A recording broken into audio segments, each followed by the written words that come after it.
Hello friend, welcome back to Toyota Maintenance YouTube channel. Somebody was going to come today with their Nissan truck, but they got sick and cancelled their appointment. That means time for a private project. Yippee!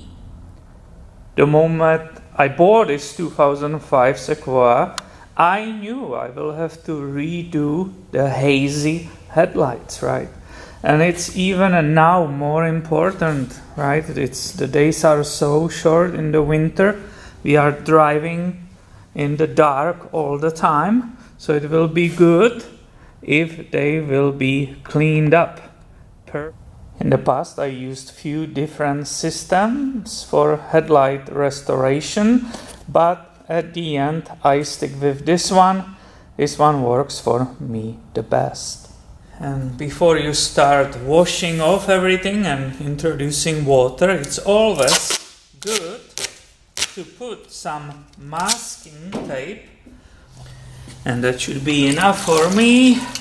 And I can start cleaning that headlight and removing all the possible dirt, dust and so on and debris. No matter which system you are using, you always start with the most coarse sandpaper.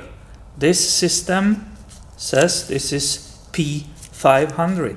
Now I'm using wet sanding, right? So I will be applying plenty of water to the sandpaper. It's also good to soak it first, and to the headlight.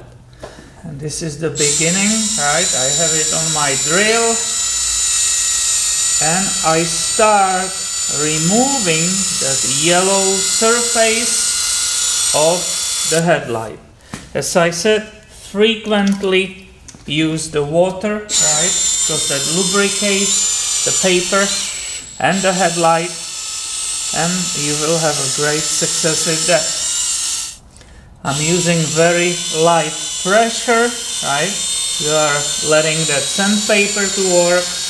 You don't want to force it and create extra heat on it.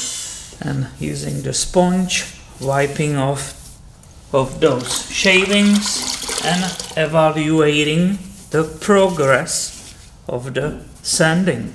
And you continue this stage until all those yellow spots are completely removed. The yellow areas are gone.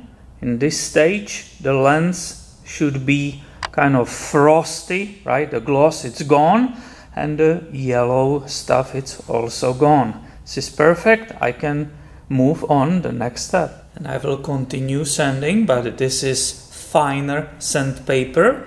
This set is calling it P800. So again, make it wet, right? Keep the surfaces wet. You see how frosty it looks like? It's very dull, but this is perfect. Again, the water is a great lubricant for this. And I'm on that second stage, which means I'm producing way finer surface. The same here. You should be frequently removing that sanded matter and re-lubricating the whole thing, right? Clean also the sandpaper in your bucket and just keep going. I did this stage for a couple of minutes and it started looking really good. It's still dull though, right? Don't expect any shiny yet. That will come later. But I believe I'm ready for the finest sanding disc. And that one, it's P3000 super fine. Right now again I'm putting it in the bucket. I'm washing it, making sure it's fully soaked.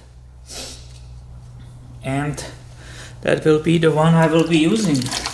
If you read the manual, they say you can have even a little sprayer right here and keep misting this area, right? Keeping it wet while you are using this super fine disc. if I really want to do it correctly, right? I have this sprayer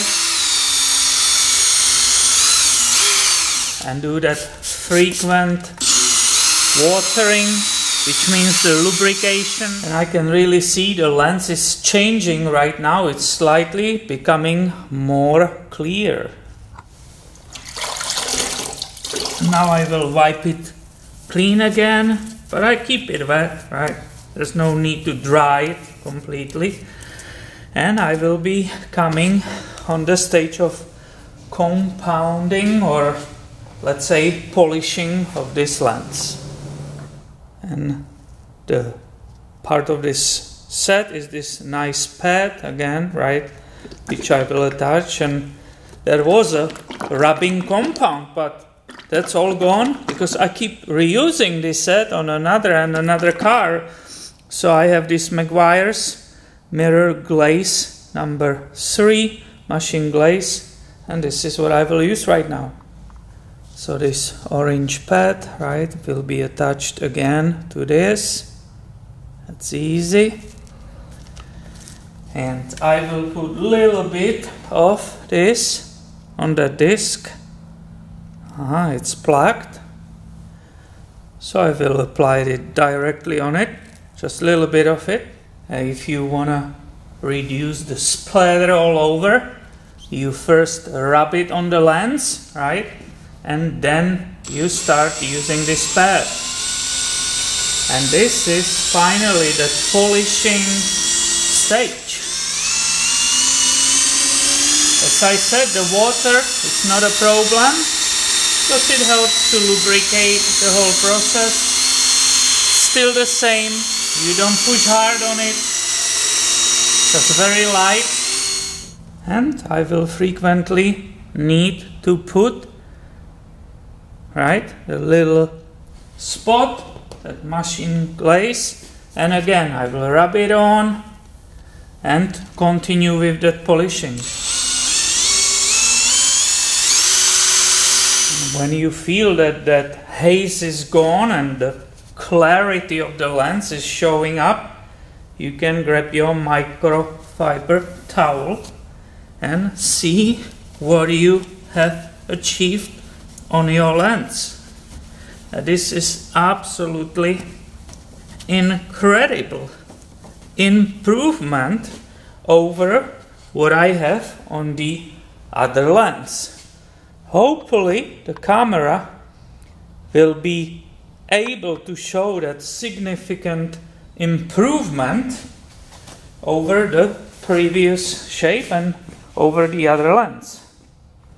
But I believe this is pretty clear. You can see how the lens is beautifully polished, and I will say realistically it took me only like 15 minutes. Once again, that immediate comparison, right? The polished lens and immediately the old one with that yellow hazy surface. Isn't this wonderful?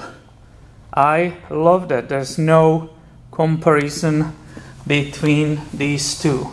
And of course, if you leave this lens like this and it's in the summer and the sun is hitting it every day for long hours, it will start yellowing again pretty soon.